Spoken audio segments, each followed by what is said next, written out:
notification ama kugusa alama ya kengele, moja kwa moja umejihakikishia kuwa mtu wa kwanza kabisa kupata taarifa zote. Lakini unapo like video, lakini pia unapo share, unazidi kupata nafasi zaidi.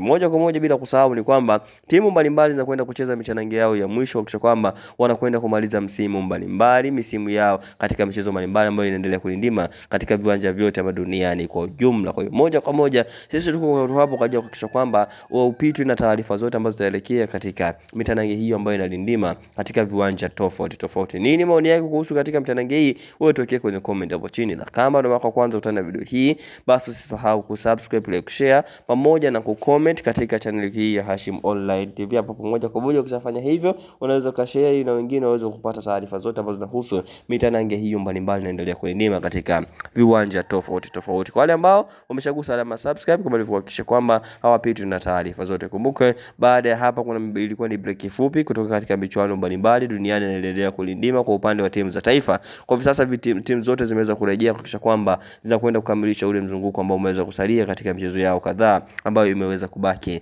mpaka hivi sasa.